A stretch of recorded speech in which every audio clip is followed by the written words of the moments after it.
Alors, 8 heures passées de 21 minutes. Merci à vous pour la patience et pour cette attente. C'était pour la bonne cause. Certains réglages et réajustements dans ce studio. Voilà, merci à toute l'équipe de production et de réalisation pour la bonne marche afin que vous ayez le confort d'écoute chez vous, mais également les analystes politiques en place. Alors, mesdames, messieurs, c'est parti. Nous allons donc passer aux analyses et aux commentaires dans ce studio. Ouma Adéandjou, bonjour. Bonjour Maurice, bonjour Roland, bonjour chers téléspectateurs. Roland Tonikes, bonjour. Maurice Agua, bonjour. Ouma Adéandjou, bonjour. Auditeur de la 102.3 FM, bonjour. Alors, merci. Téléspectateurs, bien évidemment, bonjour également. Oui, auditeurs, oui, merci de me rappeler les auditeurs. Oui, rappelez-moi souvent les auditeurs parce que quand ça part, on oublie que nous sommes voilà, en direct avec la radio, en synchronisation avec la radio. C'est notre radio, c'est la sœur de d'NTV, si vous ne le savez pas. Vous pouvez donc la capter également sur Canal+. Je vous rappelle le numéro tout à l'heure, je pense que c'est 587, voilà. Sauf erreur. Bon, on va revenir pour vous dire clairement. C'est un petit plus quand même pour tous ceux qui aiment bien cette émission-là, qui les matins sont peut-être dans leur voiture ou sont déjà au bureau. C'est un moyen pour eux de capter finalement la radio et de pouvoir quand même rester à l'écoute de l'émission. Parce qu'il y a beaucoup de personnes qui nous suivent, qui nous font des retours. Je pense que c'est bien pensé. La maison, qui ne veut pas quitter la maison sans avoir suivi l'analyse et les commentaires. Voilà. Et donc, s'ils quittent la maison, ils peuvent ouvrir leur radio dans la voiture. Voilà. Ils peuvent même allumer leur téléphone et mettre leur écouteur dans les oreilles si possible. Et puis écouter la suite, je pense quand même. Merci. Voilà. Chaque jour, on est en train de réfléchir pour voir comment améliorer, comment être plus proche des téléspectateurs, des auditeurs de notre groupe de presse. Merci pour cette observation. Financement des partis politiques, c'est bien Matin Libre qui a abordé le sujet. Manœuvre pour sevrer l'opposition avant 2026. Une grosse interrogation, oui. Et cette interrogation, comme j'en ai l'habitude, pour dire, mais attends, dans quel laboratoire ces gens restent et pensent, réfléchissent et sortent donc ces interrogations? Je ne sais pas, moi je ne trouve pas de problème, mais comment ces journalistes font pour aller au laboratoire, sortir des questionnements, ils nous amènent à creuser nos méninges, à réfléchir. Le béninois, est-ce que si les habitudes continuent, on veut toujours, comment vous dites, trouver de bêtes? Il y a une expression. Les cheveux sur les poux. Non, bête. Poil de la bête, c'est pas là que je dois utiliser l'expression. Bon. En tout cas, on trouve toujours de poux sur la tête du coq. C'est ça, on peut dire ça. Hein? Bon, d'accord. Alors, le coq n'a pas de cheveux. Alors, on lui trouve quand même des poux, alors que le coq n'a pas de cheveux. Allons-y. Depuis, c'est vrai, fin 2023, on constate que le financement des partis politiques, je ne sais pas si je peux oser dire que ça a du plomb dans l'aile, puisque nous remarquons quand même que les partis n'ont plus droit à ce financement. Et le journal, le Matin Libre, aujourd'hui, vient pour s'interroger sur le financement des partis politiques et se demande si ce n'est pas une manœuvre pour sevrer l'opposition avant 2026. Je vais commencer par Oumar. Pourquoi cet embarras du choix? Oui, j'ai un embarras de choix parce que je vais entendre un mot au début de la prise de parole. Je ne sais pas si ça va arriver. Et la question c'est, manœuvre pour sevrer l'opposition avant 2026, êtes-vous d'accord avec cette interrogation du quotidien Matin Libre? Faites vos analyses. Écoutez, nous sommes en démocratie, je suis complètement d'accord. À la liberté d'expression, chacun a le droit d'exprimer ce qu'il pense et de se poser des questions. Nous sommes dans une république qui se respecte. Donc, à un moment, lorsqu'il y a des problèmes, lorsqu'il y a des failles, il faut pouvoir donc s'interroger sur ce qui nous amène. Il faut oser s'interroger. Voilà, il faut oser, c'est essentiel et c'est ça aussi le rôle finalement du journaliste. Et moi, vous l'avez dit tantôt, c'est un peu déplorable, c'est quelque chose qui nous fait un peu mal. C'est l'une comment on appelle, des réformes sur le plan politique qui était plutôt saluée de manière unanime par tout le monde. Et donc, on s'attendait s'attendait à ce que ça prenne vraiment et qu'on sente qu'on a franchi vraiment un pas vers, la bonne manière de faire la politique que je prône tout le temps ici. Donc, il faut qu'on fasse la politique de la bonne manière. Donc, donner les moyens finalement aux partis politiques de faire la politique de la bonne manière. Mais malheureusement, depuis les 1,5 milliard qu'on leur a donné fin 2023, comme vous l'avez dit, il n'y a plus rien. Après ce chèque-là, 2024, on n'a rien entendu. Peut-être que ça se fait dans la coulisse et que notre confrère aussi n'en sait pas grand-chose. C'est pas bien qu'on démarre et qu'on arrête. Je suis sûr que comme tout projet, au démarrage, il y a quelquefois de petites difficultés. La mise en place peut être assez compliquée, je comprends, parce que dans le décret qui portant le financement des partis politiques, je crois que c'est jusqu'à 3 milliards qui est réservé pour les partis politiques, qu'on doit donc leur partager et donc à ces partis politiques-là. 3 milliards, c'est vrai, pour un État, ce n'est pas grand-chose, mais ce n'est pas petit non plus. Il faut trouver le bon canal de financement, les bons moyens pour pouvoir le faire. Et donc, je me dis peut-être que la mise en œuvre pose un tout petit peu problème. Je ne pense pas que les autorités... Enfin, moi, je n'ose pas croire que c'est une manœuvre pour sevrer l'opposition. Maintenant, si c'est le cas, ça serait quand même assez grave. Ça serait quand même assez grave, mais il serait quand même assez péremptoire. Vous pensez que le quotidien jette un pavé dans la mare? Oui, c'est un pavé qu'on jette dans la mare pour susciter donc les réactions, pour susciter, bien sûr, la réaction des gouvernants qui sont censés donc mettre ces moyens-là à la disposition des partis politiques. Parce qu'aujourd'hui, on demande des résultats également aux partis politiques. On veut contrôler leur gestion. Vous voulez contrôler leur gestion, mais vous contrôlez la gestion d'un parti politique sur quelle base? Il faudrait qu'elle ait les moyens déjà de faire donc des activités, de faire des choses sur le terrain pour qu'on puisse venir finalement dire « Ah, vous avez géré tel sou, comment les partisans ont misé combien dans votre truc, comment est-ce que l'argent a été géré ?» Donc, si on veut toute cette orthodoxie financière au niveau donc des partis politiques, il faudra également leur donner les moyens pour qu'ils puissent travailler comme cela se doit. Et puis, les partis politiques, cet argent qu'on leur donne aussi, c'est parce qu'on veut changer les choses. On a parlé tout à l'heure de réformes. Il y a beaucoup de choses qu'on demande désormais aux partis politiques, et afin qu'ils soient constamment en règle, parce qu'on est très regardant sur les tests aujourd'hui. Et ça, je ne vous apprends rien si je dis que le gouvernement actuel est très regardant sur les tests. Ça, c'est une vérité de la palisse depuis 2016. Tous les Béninois sont complètement unanimes dessus. Dès que vous êtes hors la loi, enfin, en griffe, dès que vous outrepassez vos prérogatives, ou bien vous ne respectez pas donc les règles et les tests de la République, tout de suite, la justice est là. Vous êtes d'accord avec moi? Donc, on est très regardant sur les tests. Donc, une fois qu'on est très regardant sur les tests, donnons également tous les moyens pour que les partis politiques puissent faire leur travail. Parce que le bilan qu'on va faire après, c'est ce bilan qui va servir à dire ce parti est conforme, ce parti n'est plus conforme. On leur demande par exemple de faire des formations sur le plan civique et tout, de faire des activités, mais ces activités-là, ils le font avec quels moyens? Je pense que ce sont ces moyens-là. Donc, si à la fin, on veut établir un bilan pour pouvoir donc les juger conformes ou non conformes, il faut véritablement leur donner les moyens aussi. Moi, je pense. Et bon, maintenant la question de notre confrère, il dit est-ce que c'est pour sevrer l'opposition avant 2026? Je ne pense pas que ce soit seulement le parti d'opposition qui n'a pas reçu. Enfin, il y a deux partis d'opposition, je crois, les LD et les FCBE. Oui. Ce ne sont pas seulement les gens de l'opposition qui ne reçoivent pas donc, le financement. Donc, je crois que les partis de la mouvance aussi ne reçoivent pas. C'est là la pertinence de votre analyse. Moi, je me dis que non, notre confrère, c'est comme vous l'avez dit, c'est un pavé jeté dans la mare pour susciter donc, les réactions. Voilà, c'est tout. Je pense que vous avez touché la réalité vers la fin de l'analyse en précisant que ce n'est pas que les partis de l'opposition qui sont financés, il y a également les partis de la mouvance. Mais peut-être que des choses se passent nuitamment qu'on ne maîtrise pas, même si le financement n'est pas peut-être aux yeux... Il faut être bien précis. Les choses se passent nuitamment comment? Non, je me dis... Parce que si c'est le cas, si c'est ce que vous dites, enfin, si c'est ce que vous pensez que je vais dire là, c'est qu'on est en train de régresser finalement. Et ça serait plutôt grave. Et bon, moi, oui, je ne veux pas croire en cela. Ça. Oui, parce qu'on a dit que les partis politiques, ce n'est pas parce que vous êtes au pouvoir que vous allez, par exemple, utiliser les moyens de l'État pour donc travailler au sein de vous, votre parti. Ça serait finalement du 2 poids 2 mesures. Les autres n'ont aucun moyen et tout. Non, moi, je ne pense pas que ce soit le cas. Il n'y a aucun financement. Enfin, moi, je veux croire que c'est comme ça parce que je rêve de ce Bénin-là, moi, personnellement. Donc, je me dis que ce n'est pas le cas. Certainement qu'il y a un petit problème dans le démarrage, dans la mise en œuvre donc, de cette réforme.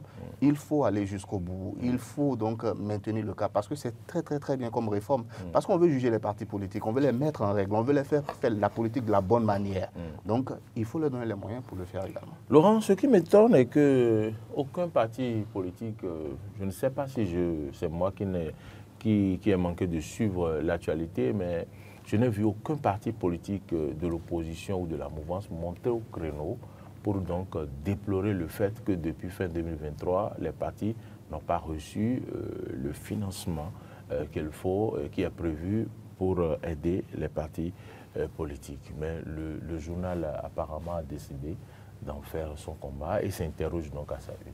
Alors, vous voulez que les partis de la mouvance se plaignent pourquoi? Ils ont la majorité des élus au Parlement, ils ont les ministres, ils ont des directeurs de société, les directeurs généraux, les directeurs techniques. Donc le financement pour, en tout cas, financer ces partis politiques ne devait pas poser un problème parce que chaque cadre à divers niveaux doit contribuer au fonctionnement du parti. Donc eux, ils ne vont pas ressentir pour autant le problème. Donc, ce n'est pas évident de les voir monter au créneau, que ce soit l'UP Le Renouveau ou le BR se prononcer pour dire, bon, écoutez, on a des difficultés. D'ailleurs, ils savent que s'ils le disent, le peuple va quand même, va pas les rater, parce qu'on dit, mais de quoi ils parlent? Vous avez la majorité des députés au Parlement, vous avez les ministres au gouvernement, vous avez des DG, vous avez tout ce que vous voulez conseiller à divers niveaux un peu partout, et donc vous vous plaignez de ce que vous n'avez pas les moyens pour faire fonctionner votre parti. Ça va quand même sonner très mal.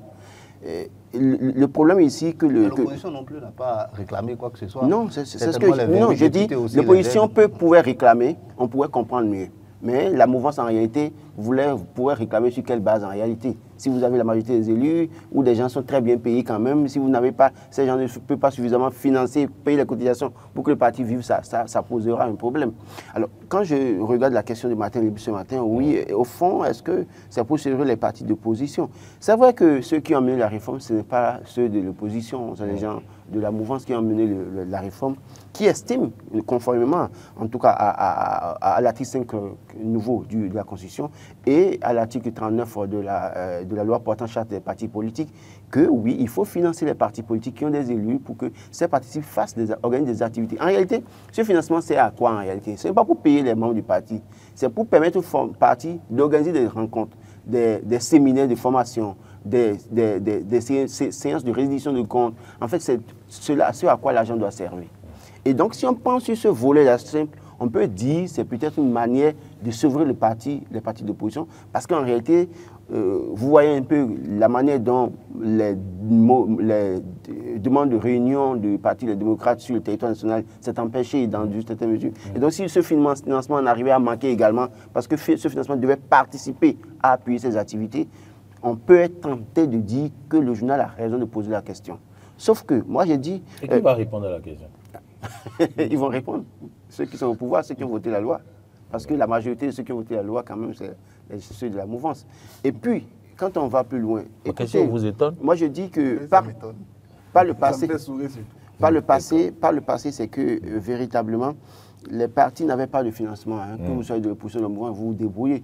Et notamment ceux qui ont fait l'opposition, sous Kékou, sous Boniaï, n'ont pas eu de financement de partis politiques, ils se sont débrouillés. Et quand on regarde même la cagnotte en réalité, moi je ne pense pas qu'il faut pleurnicher ou bien il faut se plaindre pour les démocrates pour dire, bon, écoutez, ils ont des difficultés. Non.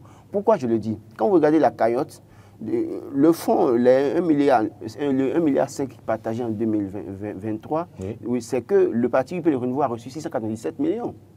Le parti BR a reçu 519 millions. Et les démocrates ont reçu 164 millions et le parti FCBE a reçu 128 millions. Donc quand on regarde même le ratio déjà, en réalité, ceux qui ont reçu la grosse cagnotte, c'est les partis de la mouvance.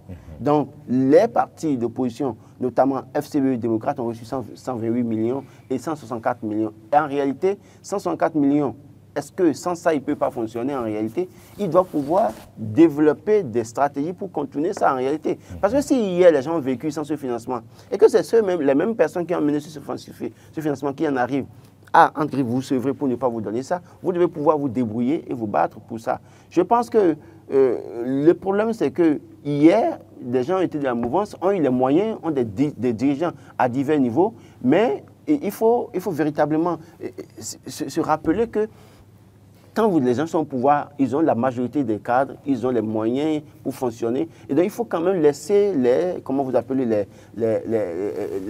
ils ont laissé les opposants se débrouiller. Et je pense véritablement que les opposants aussi doivent pouvoir se débrouiller.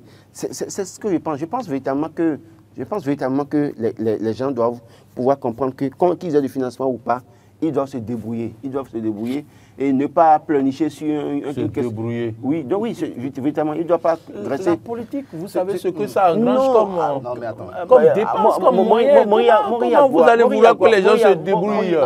Moriagua, je vais vous dire, monsieur, vous pensez que si les démocrates qu'on soit parler maintenant, là, ça va peut-être amener le gouvernement forcément à sortir de l'argent. Si le gouvernement dit qu'on n'a pas les moyens pour ça maintenant, parce que nous avons été aussi ceux qui avons critiqué à un moment donné cette affaire pour dire si on doit donner financement au parti politique, donner à toutes les fonctions politiques. Autrement, d'ailleurs même, on s'est plaint en dénonçant certaines choses et les gens nous ont dit que oui, il n'y a pas l'argent. Et on s'est plaint de ce qu'on a dénoncé sur le plateau ici, qu'on a besoin d'argent ailleurs et qu'on a donné autant d'argent pour les partis politiques et que UP a pris tel cagnotte. Et j'ai rappelé les montants reçus par UP et BR maintenant. Je pense que dans une certaine mesure, si les gens ont appris à se battre hier et qu'aujourd'hui on n'arrive pas, on ne vous donne pas ce financement parce que vous estimez qu'on veut vous sauver, débrouillez-vous, battez-vous autrement. Parce que vous allez réclamer, mais vous n'en aurez pas. Puisque le gouvernement vous dira, nous n'avons pas les 3 milliards maintenant à décaisser.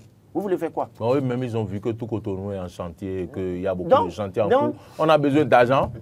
Donc moi, j'estime véritablement que cette affaire de sevrage ou non, je crois que les partis politiques doivent pouvoir s'adapter à la situation. Mais malgré ce sevrage, quand même, il y a des partis qui continuent de faire comment dire, des sorties médiatiques. Sans ce financement, le Parti des démocrates a organisé plusieurs rencontres interdites. Oui. Donc, vous comprenez que... Et ils sillonnent le pays. Voilà, ils ont compris. Et à aucun moment, je les ai vus même dénoncer. On les a vus dénoncer ça. C'est Matin Libre qui en parle. Oui, c'est pas Matin Libre en parle parce qu'en réalité, oui, c'est notre devoir en fait, c'est notre devoir de journaliste de poser les questions pour savoir. Donc, ça veut dire qu'on peut conclure que, oui, ce financement vraiment n'a pas, le fait qu'on n'ait pas décaissé ces financements n'a pas vraiment d'influence sur la vie des partis politiques. La loi, on peut penser à cette chanson je parlerai alors de R. Je parlerai par contre d'une violation de la loi. Moi, je parlerai par contre d'une violation flagrante de la loi. Parce qu'en réalité, personne n'a imposé, obligé ceux qui sont là à voter cette loi-là, à faire cette réforme, à faire la réforme. Bon, là, vous abordez un aspect sérieux. C'est eux qui sont venus nous dire qu'il faut financer les partis politiques qui ont des élus. Et c'est eux qui sont allés à l'Assemblée nationale avec la majorité voter cette loi. Personne n'a imposé ça. Ce n'est pas un citoyen béninois qui a imposé ça. Ce n'est pas un citoyen, un cadre lambda qui est allé imposer ça. Ils ont réfléchi, ils ont apporté des réformes. Maintenant, si vous amenez des réformes et que vous êtes incapable de mettre en œuvre cette réforme que vous bloquez à un moment donné, j'appelle ça une violation flagrante de la loi parce que j'ai rappelé que c'est l'article 5 nouveau de la Constitution qui le demande et c'est l'article 39 de la loi portant charge des partis politiques qui demande qu'il faut le faire. Et si vous ne le faites pas, pourquoi est-ce que alors vous avez voté la loi à un moment donné? Puisque une loi est votée. Parce que tout le temps, on dénonce que les gens ne respectent pas la loi, il faut les interpeller. Donc si vous votez une loi, vous devez alors vous donner les moyens de respecter la loi. Parce que même si la cagnotte, la grosse part de la cagnotte va au parti de la mouvance, quand même, il faut quand même continuer à faire ça. Parce que s'ils ne le font pas aujourd'hui, et que demain, ils se retrouvent, ce n'est pas un souhait pour eux, ils se retrouvent dans l'opposition et que d'autres prennent le pouvoir et ne leur font pas ça et ne leur donnent pas les financements, on serait encore les premiers à venir. Non, attention. Ils ne diront rien. Puisque quand on n'a pas donné aux autres, ils n'ont rien dit. Oui, deux choses d'abord. Laurent a dit une chose importante, violation de la loi. Voilà, s'il y a violation de la loi, moi je pense que les partis sont censés saisir donc les institutions compétentes pour pouvoir donc se faire on va dire rembourser ou bien en tout cas indemniser si vous voulez, si ça leur a accordé du tort, pour rentrer finalement dans leurs droits aussi et se faire indemniser si possible si ça leur a accordé du tort. Donc il y a tous ces aspects là qui sont là et puis on ne sait pas qu'est-ce que le pouvoir ou, je ne sais pas moi, les gouvernants disent aux partis politiques. C'est seulement notre confrère qui a placardé. Pourquoi donc, ce qu'ils disent aux partis politiques pour que les partis politiques ne se plaignent pas. Pour qu'ils ne se plaignent pas, ils leur envoient peut-être des missives pour leur expliquer peut-être la situation actuelle. Voilà, on est dans telle difficulté par rapport à la mise en œuvre, par rapport au fait qu'on n'a pas les moyens, ça va se régler. On ne sait pas ce qu'ils se disent entre eux. On ne sait pas cet aspect-là. Donc, violation de la loi, bon, je ne voudrais pas tout de suite dire violation de la loi. Et l'autre chose que je voudrais dire, c'est quoi? C'est que quand on dit que quand la loi demande de faire quelque chose, on ne le fait pas. Ce n'est pas violation. Quand le citoyen comment on appelle, ne respecte pas la loi, ou bien le parti politique ne respecte pas la loi, une institution qui ne respecte pas la loi, que ce soit, je ne sais pas moi, une institution étatique ou privée, en tout cas une structure qui ne respecte pas la loi, on doit la punir. Donc parce que l'État en difficulté aujourd'hui et que l'État, peut-être avec les partis politiques, n'arrive pas à assumer correctement, enfin à temps je vais dire, et donc ce qu'elle-même s'est donné comme devoir, on va dire que tout de suite il faut que tout le monde devienne hors la loi. Non, je ne pense pas. Je ne pense pas que ce soit ça le propos le plus approprié. C'est vrai qu'ils ont des difficultés, on va tirer la sonnette d'alarme, on va leur dire non mais c'est vous qui punissez quand les autres ne font pas, à votre tour aussi de faire la chose. On va le dire, mais on ne va pas dire tout de suite que donc il y a violation. À mon avis, il n'y a pas violation de la loi. Et moi je voudrais revenir sur une chose, sur la répartition comment on appelle, de la cagnotte, enfin je ne sais pas moi, du chèque qu'on leur a donné et tout ça. Moi je dis, c'est vrai que les partis qui ont cette représentation, enfin je ne veux pas dire, qui sont vraiment représentatifs sur le plan national aujourd'hui, qui ont une envergure vraiment nationale, sont des partis comment on appelle, de la mouvance. Vous êtes d'accord avec moi? Oui. Donc, ils ont plus de choses à faire par rapport aux partis les moins représentatifs, vous êtes d'accord avec moi, qui ont moins d'élus sur le plan national. Donc, le parti le plus majoritaire, il aura beaucoup... À l'Assemblée, nous avons les démocrates qui ont le même nombre d'élus que si on veut faire de la démocratie... Le meilleur. Oui, mais attendez, si on veut faire la démocratie, faisons la démocratie jusqu'au bout. Vous êtes d'accord avec moi? Même dans le financement. La démocratie, c'est la majorité qui a la part du gâteau, si vous voulez, en griffe. Je ne veux pas dire gâteau, parce que cette image-là, on a tellement collé ça au fait que les gens... Enfin, mais on fait la démocratie à notre manière. Oui, non, mais on ne va pas faire la démocratie à notre manière. Si on aspire à devenir un État développé, industriel, et un État vraiment démocratique, comme les autres, il faut faire les choses comme les autres le font aussi. Mais les autres ne font pas la démocratie comme notre démocratie. Pourquoi est-ce que vous dites ça? Oui, parce qu'il y a des exemples. Quand vous allez ailleurs, la démocratie, dans certains pays, on ne va pas comparer la démocratie en France à la démocratie aux États-Unis. Voilà. Donc le Bénin aussi a sa démocratie. Les États n'ont pas les mêmes moyens. Nous, on aspire à devenir comme eux. Ils sont passés par quelque chose aussi. Ils ont dû faire beaucoup d'efforts aussi. Ils ont dû serrer la ceinture certainement à certains moments. Il y a eu même des moments dans leur pays où eux aussi, la liberté même peut-être d'expression a été plus ou moins embrigadée, où on n'avait pas véritablement la parole en tant que tel. Certains même parmi eux sont passés par des guerres civiles dans leur pays. Donc, il y a des histoires derrière avant d'en arriver là aujourd'hui. Et aujourd'hui, l'opinion publique chez eux n'est pas l'opinion publique chez nous. La maturité qu'ils ont là-bas sur le plan de la démocratie, nous n'avons pas cette maturité-là. Et sur d'autres plans, nous avons aussi d'autres maturités qu'eux aussi n'ont pas chez eux. Peut-être, c'est possible, je suis complètement d'accord, parce qu'on a notre culture aussi, on a notre manière de faire, on n'est pas tombé du ciel. C'est une culture séculaire que nous avons.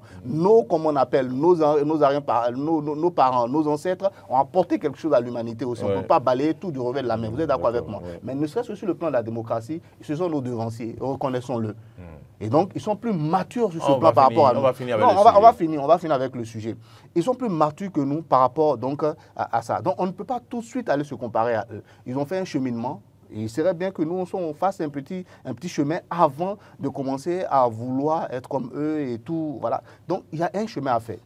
Et ce chemin-là, on doit le faire. Et l'autre chose aussi, pourquoi peut-être les partis politiques ne se plaignent pas? Là, je réponds un peu à Laurent. Voilà. Mais vous êtes dans le secret des dieux. Non, je ne suis pas dans le secret des dieux. Il dit que comment on appelle, les partis au pouvoir, ils ont leur, comment on appelle, ils ont leurs élus, ils ont le maximum d'élus, c'est eux qui ont tout l'argent en réalité. Donc, il n'y a pas de raison que eux, les élus, ne donnent pas l'argent pour faire manœuvre. Mais écoutez, quand on prend les LD, que ce soit les LD, même quelquefois les FCBE, c'est des gens qui ont participé à d'autres pouvoirs aussi. Et on savait la politique dans le temps, ça servait à quoi? Je l'ai rappelé. Ça servait, oui, ça servait beaucoup aussi comme ascenseur social à ces personnes-là. C'était le principal ascenseur social qu'on avait même dans nos pays. Tout le monde voulait devenir politicien.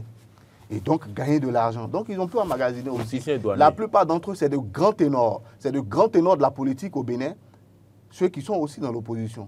Donc, ils ont les moyens aussi, ils ont pu emmagasiner quelques-uns, donc ils ont les moyens aussi de continuer à financer. Peut-être que c'est pour la raison pour laquelle aussi ils se taisent aussi et qu'ils ne disent rien. Ils ont aussi. emmagasiné. Voilà. D'accord. Ils peuvent dépenser allègrement aujourd'hui aussi pour que leur parti devienne un parti plus performant. Bon, je vais finir par Laurent. Laurent, ils ont aussi emmagasiné. Bon, moi j'ai rappelé tout à l'heure quand même, j'ai été très clair en disant que hier, les partis, ceux qui sont de l'opposition aujourd'hui ont géré le pouvoir d'État et avaient les moyens de faire fonctionner les partis politiques. Et hier, ceux qui se retrouvaient de la moindre étaient dans l'opposition et se sont débrouillés. Donc en réalité, l'un dans l'autre des cas, je n'ai pas jeté la pierre au parti de la mouvance pour dire ils ont l'argent et que les autres n'ont pas l'argent. Non, je n'ai jamais dit ça. Encore que je sais que les élus démocrates, aujourd'hui quand même, je sais, sauf erreur de ma part, chacun parmi eux doit verser au moins 500 000 francs dans la caisse du parti politique, de leur parti politique. C'est pourquoi je dis, si on dit qu'ils n'ont pas le financement, ils doivent pouvoir se débrouiller quand même en réalité. Mais ce que je dis quand même, ça tient quand même. Hein. Ceux qui sont au pouvoir, qu'on le veuille ou non, en réalité, s'ils veulent, est-ce que vous trouvez logique que des gens comme ça, qui sont au pouvoir, qui ont la majorité des députés, qui ont la majorité des ministres, la majorité des DG et autres là, ceux viennent, des maires également, viennent sur 117 communes, 111 communes, viennent se plaindre de ce que ils veulent le financement. En fait, c'est pas normal. C'est pas normal. Si, ça peut être normal. Non, on va aboutir à quoi? On veut faire de la politique comme cela soit. Si, ça peut être normal.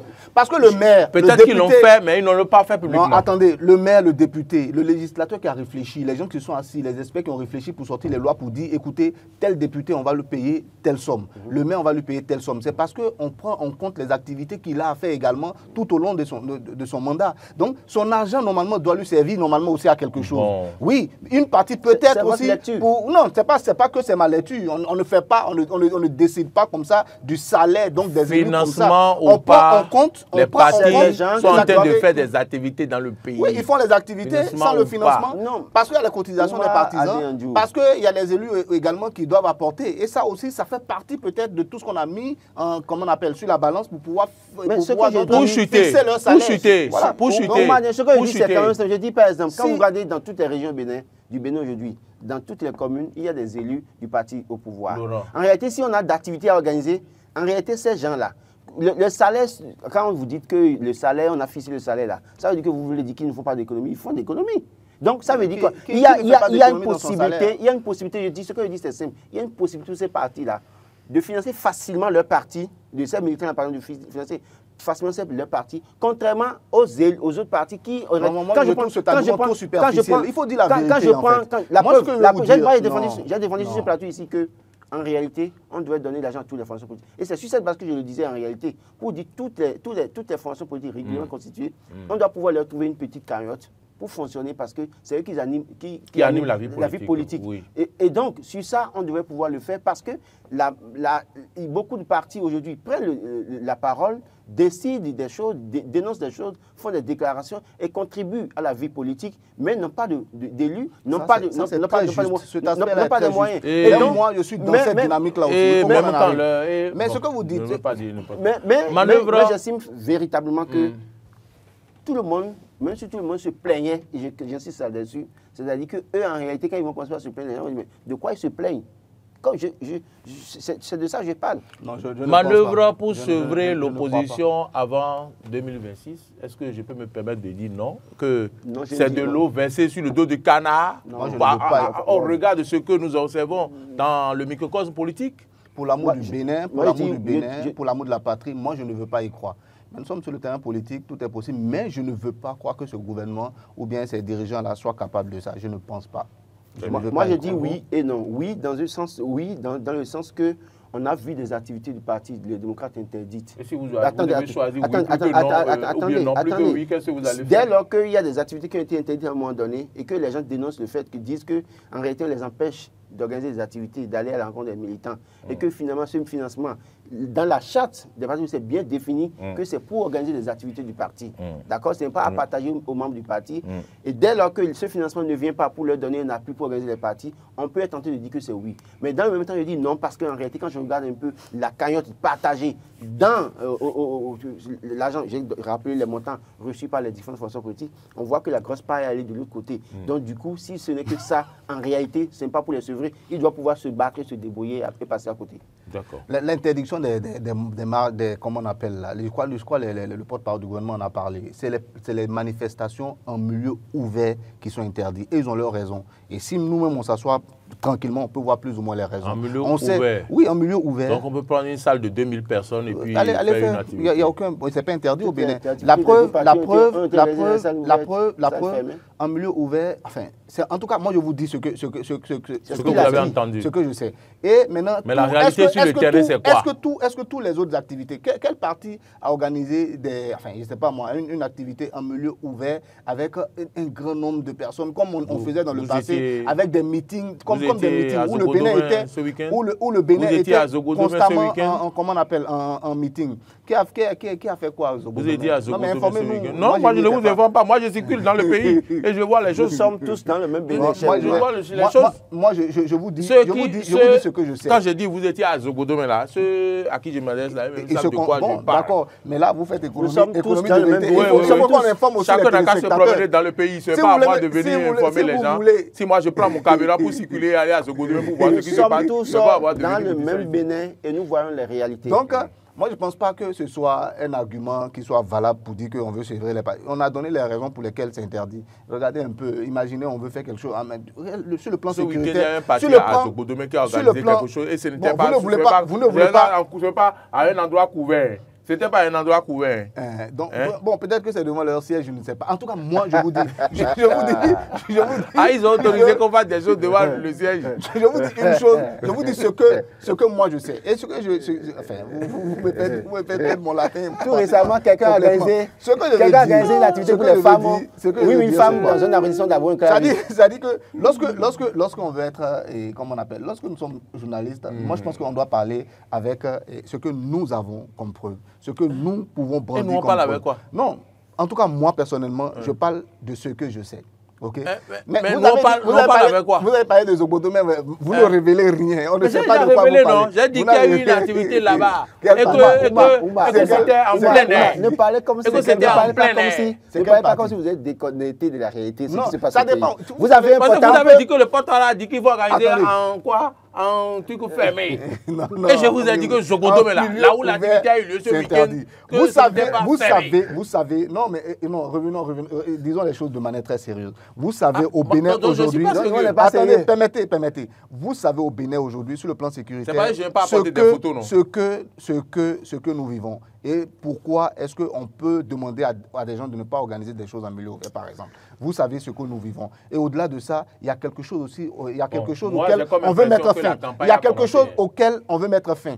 À laquelle on veut mettre fin, pardon. C'est-à-dire que c'est le fait que le Bénin était constamment en campagne électorale.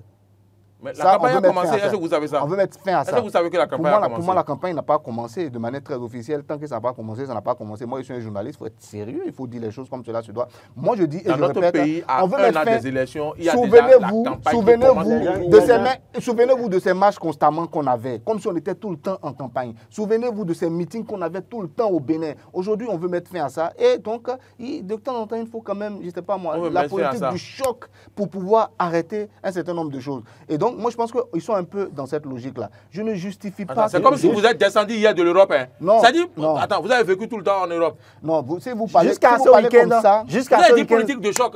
Jusqu'à ce week-end, politique de choc là, c'est pour les uns. C'est pour les uns. Et attendez, jusqu'à ce week-end, les gens organisés. Non, ne dites pas les gens. Si vous dites les gens, moi je ne serai pas d'accord avec vous. Dites-moi, tel parti a fait telle chose. Le parti BR, je le dis, je n'ai pas peur de le dire. Le parti BR a organisé l'activité des femmes à Ouedo, 8000 femmes. La journée internationale, jusqu'en avril. La journée internationale des femmes, est-ce qu'on a le droit de célébrer ça dans un parti? Vous êtes d'accord avec moi? Est-ce qu'on en a le droit? Ça, c'est la journée internationale de la femme. Ils n'ont pas pris un thème pour dire on s'en va rencontrer les thèmes. Ça, c'est pas encore. Et puis la police était sur le lieu. Voilà. Parce que quand vous parlez de... Vous parlez de la journée internationale de la femme. La police était sur le lieu. Quand ils ont fini la messe et ils voulaient commencer leur campagne là, la police est venue pour dire non, vous ne pouvez pas faire ça en plein air, rentrer dans la salle. Bon. Mais comment on peut mettre 8000 personnes dans une boîte d'allumettes? Comment on peut mettre 8000 personnes dans une boîte d'allumettes? Donc la mesure ne frappe pas que les partis de l'opposition, ça frappe tout le monde. Mais si on veut parler sérieusement, la réalité, est-ce que 8000 personnes pouvaient rester dans la salle? Moi, j'ai l'impression que vous me prenez comme avocat défenseur du pouvoir. Non, c'est vous qui vous voyez comme ça. Nous, on ne vous voit pas comme ça. Voyez les choses avec objectivité. Si vous me donnez juste une minute, je vous dis ce que je suis en train de penser réellement. Je dis, on veut mettre fin... On peut noter si vous voulez. Notez si vous voulez, il n'y a aucun souci. Avec un ordinateur, ça serait mieux. Là, vous allez aller plus vite. On va noter. Ce que je veux dire... Monsieur l'expert, vous m'avez dit. Oui, je suis expert dans mon domaine. Je réfléchis pour dire ce que je pense. Et je veux être le plus objectif possible. Et c'est ça le rôle du journaliste. Il ne sert à rien de venir s'asseoir et de donner des leçons, par exemple, pour pouvoir. Dites-nous ce que vous voulez. Ce que moi je veux dire, c'est quoi? On a dit pas de manifestation en milieu ouvert. Et j'ai dit, on peut le comprendre. On peut le comprendre. Mais nous sommes en politique, c'est possible que ce soit une manifestation. Mais je dis, on peut le comprendre. Dès l'instant où on peut le comprendre, il faut pouvoir le dire aussi. Plus sur le plan sécuritaire, ça peut se comprendre, vu ce que nous vivons aujourd'hui au Bénin. Ça, c'est un. Deuxième chose, on veut corriger quelque chose. Souvenez-vous, ce n'est pas très loin. C'est avant 2016 simplement. Comment est-ce qu'on faisait la politique chez nous? Le Bénin était constamment en campagne électorale. Quand ce n'est pas messe d'action de grâce, c'est marche. Quand ce n'est pas marche, c'est un meeting. Et quand ce n'est pas GIF maintenant? Attendez, je viens. Quand ce n'est pas GIF, c'est quoi? Attendez, je viens. Et quand ce n'est pas, comment on appelle, ce n'est pas marche, c'est meeting. Et c'était comme ça tout le temps. Parce qu'il y a un individu qui est derrière, qui pousse les gens et qui veut avoir un poste ministériel, un poste de direction, quelque chose qui va lui rapporter de l'argent. Les choses ont changé. L'autre chose aussi, c'est qu'il manigance. Même les syndicalistes dans le temps étaient manipulés par ces politiques-là, où on pouvait paralyser, par exemple, le secteur de la santé et les gens mouraient comme des mouches au CNHU. Ça, vous vous en souvenez? C'est à ces choses-là qu'on veut mettre fin. Et si on veut être objectif, en tant que journaliste, on doit pouvoir reconnaître ce aspect-là. Changé. Ça, c'est... Et le GIF et la GIF maintenant. D'accord. Est-ce que si, par exemple, je prends un exemple, je vais en citer beaucoup pour ne pas faire d'erreur. Si Celtis Bénin, MTN, Move, tout ce monde-là veut le faire, la GIF quelque part, vous allez leur interdire de faire la GIF. La Journée internationale des femmes, vous allez leur interdire. Si vous ne leur interdisez pas, permettez également aux démocrates... On est en avril. La Journée internationale de la femme, c'est en mars. Ça, c'est... Vous avez donné le thème de votre manifestation. On a bien entendu. Il n'y a rien de vraiment politique dedans. Vous voulez célébrer les femmes de votre, comment on appelle, de votre structure. Et vous, bon, ça c'est vous qui le voyez. Mais moi j'estime que si on permet par exemple de célébrer la GIF, je peux comprendre. Pourquoi on va permettre à certaines structures de célébrer la GIF et dire aux partis politiques de ne pas célébrer la GIF? Il y aurait, si vous êtes très honnête, il y aurait quand même du 2 poids 2 mesures. Il y aurait comment on appelle, de l'injustice. Ils peuvent célébrer. Il n'y a pas de femmes dans les partis. Il n'y a pas de femmes dans les partis. Est-ce que les LD... Vous avez dit 1 minute. Vous avez dit 1 minute, on vous a laissé 2 minutes. Est-ce que les partis de l'opposition ont dit, je veux célébrer la GIF, et on leur a dit non? Et puis, cette affaire dont vous parlez, c'est encore devant la justice. Ils ont déposé des plaintes contre certaines personnes. Donc, on attend aussi ce que la justice va dire. Mais moi, je dis, avec objectivité, avec beaucoup d'honnêteté, regardons aussi les choses. Parce que vous savez, il y a quelque chose que le peuple aime. Je ne vais même pas dire le peuple, que la masse... Vous finissez quand? Oui, c'est fini, c'est dans la dernière phrase. Que la masse aime. Que de petits comme nous, comme ça, quand il dit petits par rapport aux dirigeants, deviennent des David qui attaquent le Goliath et que tout le temps, on leur tape dessus. La masse aime ça. Qu'on attaque le pouvoir, qu'on dise oui, la masse aime ça. Et ça, on peut être omnubilé par ce retour-là et dire non, le pouvoir fait mal, le pouvoir fait ci. Et les gens vont dire oui, c'est bien, vous avez bien dit, oui, vous avez bien dit. Mais vous n'avez plus d'objectivité finalement. Et moi, je vous ai dit un peu d'objectivité et vous allez voir un tout petit peu les choses aussi. Moi, je ne suis partisan d'aucun pouvoir, mais je fais le journalisme dans les règles de l'art. Je regarde les faits et j'apprécie les faits. On peut écouter Laurent maintenant? Oui, allez-y. On vous a écouté maintenant. Oui, vous allez nous écouter? Merci, cher Oumar, pour votre objectivité, pour votre professionnalisme. Que Dieu nous garde, que nous soyons aussi objectifs un jour et professionnels un jour. Mais ce que je vous dis simplement, c'est que vous êtes allé plus loin en disant sous un autre pouvoir, il y a ci, il y a ça. Vous avez dit ils ont manipulé, les politiques ont manipulé. Les politiques qui manipulaient, qui faisaient ces choses, on les connaît, on se connaît, on n'a jamais quitté le Bénin encore. Ouais. Moi, depuis plus de 20 ans, en tout cas plus de 40 ans, pratiquement 40 ans, je suis encore au Bénin, donc je connais les réalités. On sait qui était aussi derrière là et à qui ça profitait. Ça, c'est un fait. Mais aujourd'hui, je dis, et j'insiste là-dessus, on ne va pas tout le temps dire derrière hier, sous tel régime. On ne va pas continuer à dire ça. Vous avez dit, en tout cas, ceux qui sont là, disent qu'on ne doit pas faire des rencontres dans des lieux ouverts. D'accord? Et nous avons vu dans quelles conditions les activités de certaines fonctions politiques ont été interdites. Les gens ont interpellés. Nous sommes tous béninois. Le Bénin restera après nous. Cela suppose que si on dit aux gens, attention, faites les choses normalement, ça n'a rien de méchant. Et ça n'a rien de... On est obnubilé parce que les gens apprécient. Ce n'est pas ça le problème. La réalité, c'est que Patrice Talon partira un jour. Son régime partira un jour. Le Bénin restera. Il restera les Béninois pour diriger ce pays. Et à un moment donné, il peut se retrouver dans l'opposition avec sa famille politique. Et les mêmes problèmes... Et si on commence pas à dénoncer pour refuser ça aujourd'hui, cela suppose que demain, là, les gens ne peuvent pas leur faire ça. Parce que hier, sous Kérékou, les gens ont fait ça. Et sous Yaïbonissa a continué. Sous Yaïbonissa a continué. Malheureusement, nous avons continué avec Patrice Talon maintenant. Et si on ne prend pas garde, on n'arrête pas ça maintenant, c'est qu'après... Oui. Quelqu'un m'a écrit pour dire que tout le monde a vu le déploiement de l'IPR dans Zogodo la semaine dernière. Donc après... Vous fêtez la gifle. Après ça... Vous avez dit quand même que quand ils ont voulu changer de thème... Vous m'avez dit de dire ce qui s'est passé à Zogodo.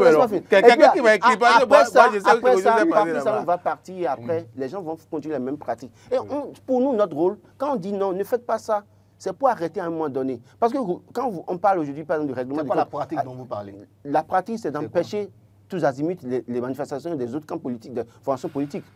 La pratique. Ça a eu depuis 1990. Moi, je vais être honnête. Attendez, laisse-moi finir. Honnête, parce que les informations que j'ai eues révèlent que ce week-end, les BR, pour ceux qu'ils ont organisé à Ouedo, que la police est venue oui, mais en pour leur dire qu'ils ne peuvent pas faire leur je suis d'accord, et c'est pour ça. Je vais être honnête. Oui, c'est l'information que j'ai reçue. Hein. Elle peut être fausse. Oui, c'est pourquoi je disais qu'en réalité, l'acteur politique a quand même organisé d'abord.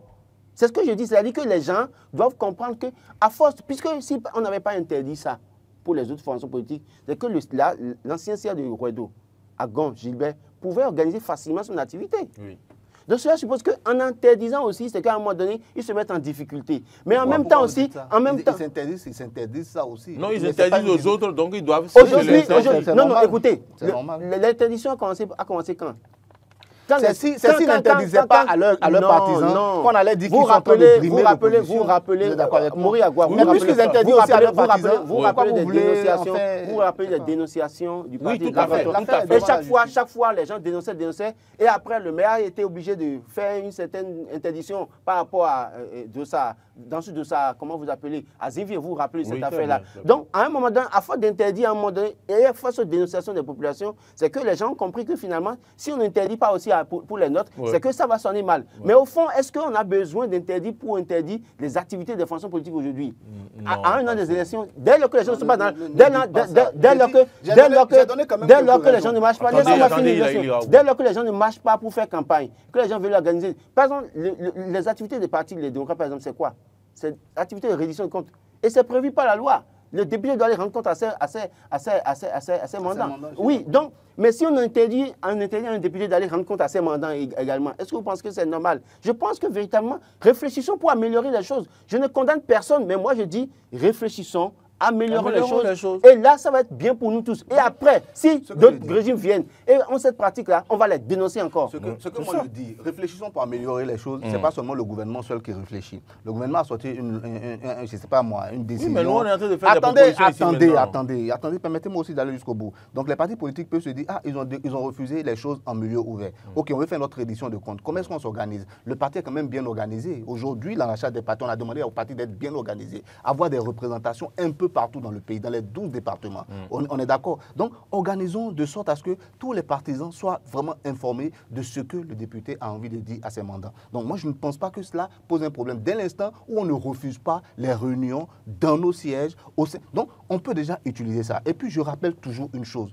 Moi, là, je vous dis, hein, moi, l'honnêteté, la liberté de conscience est ma ligne droite. C'est sur ça que moi je marche. Non, attendez, je viens. Et je dis une chose, je dis encore et je répète, l'affaire est pendante devant la justice. On attend de voir ce que nos juges vont dire. Vous n'allez pas me dire que nos juges aussi sont politisés. Ils sont inféodés au pouvoir. Tous sont inféodés au pouvoir. Ils ne vont pas pouvoir dire la vérité aussi. Moi, j'attends de voir. Donc, attendons de voir ce que la justice va dire. Le prolongement du financement des partis politiques. Parce que s'ils ont des financements, ils vont organiser des activités. Voilà. Et l'argument qui a conduit à ça, c'est parce qu'il utilisait l'argument du financement des partis politiques pour parler en fait des marches interdites et tout. Non, moi, je dis non.